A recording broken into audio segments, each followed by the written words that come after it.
Hey guys, what's going on? So today I have another big update on the 1996 Chevrolet Lumina, making really good progress on this thing.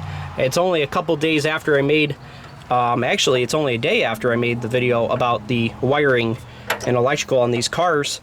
And here we are, got quite a bit more done. So I've moved this fuse block up here. It's only temporarily tied right here. It's going to get more sucked in so it isn't against that strut tower. It's probably going to be tied to the ABS unit there. Got the battery cables already hooked up under here. Got one there and the other one over there. I'm going to be trying to get stuff also away from the exhaust, kind of getting a nice middle point right here. That way, even if the frame does kick over, it's going to hit the transmission hopefully, right, and everything around that before it gets into that wiring. The fan wiring is all pretty much hooked up. It does work at the moment. I shortened my loop kit there. I got to get this stuff, just basically final tie down of the wiring, the locations of the wiring. I'm really liking so far. That is a no-no. We don't want that. There we go. But you guys will see there's also something else hooked up.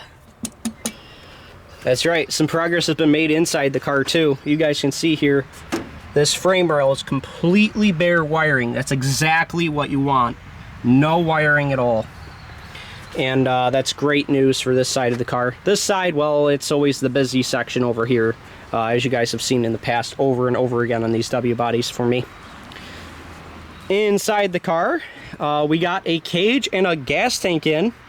Don't look at those welds. They're not the best, but they're going to hold. It's just they're not pretty. I had to fill some pretty darn good gaps, and I did shove a plate in the middle here, and I welded both of them. But anywho's, got the battery box in and got the battery secured in there. The EverStart battery from 2021 is showing no signs of slowing down. That thing is in great shape still. I left it out all winter, not outside in the bare elements, but inside that Impala there, and I hooked the battery tester up to it, and darn it, that thing's still putting out 1,000 cold cranking amps, and that's what it's rated for. So it's a really good battery. I'm very satisfied with my purchase on that battery. That was only like $100 at the time.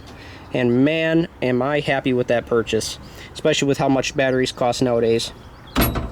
Anyways, guys, what else has changed inside the car? I got the computer hooked up, obviously. All the wiring is hooked up for the fuel pump, fans, all that stuff. Like I said, a lot of the wiring needs to be secured and actually tied down, but it's in its general area and functioning. So, very happy with the progress I've made. Do have quite a bit more to go, unfortunately, but yeah, it's just putting on a bumper. Got to get the just a lot of the little nitpicky stuff. The biggest thing I think left is the door plate. It's going to involve welding, obviously, so that's going to be a pretty big job, but we'll get it taken care of, and that way we can paint the car. We're going to have a roof sign put on it soon. Just you know, a lot of here and there kind of stuff, but a lot of the hard stuff is done now, which is very good. The car runs, it drives, so that's the great news about what's been going on in the last few days. And I'm gonna actually go park this thing right now, but I'm not gonna record it because this thing has zero brakes, absolutely zero brakes. I guess that's a lie. It has brake on one wheel. That one. It only brakes on the right rear, which eventually here I am going to be disconnecting the rear brake, so I need to get the front brakes working again. Whether I only get this side working right here is up to me, but at the end of the day, pretty happy with the progress, so stay tuned. There are more updates coming. If you're not subscribed, subscribe, and thank you guys so much for watching. I'll see you guys in the next video. Bye bye, everybody.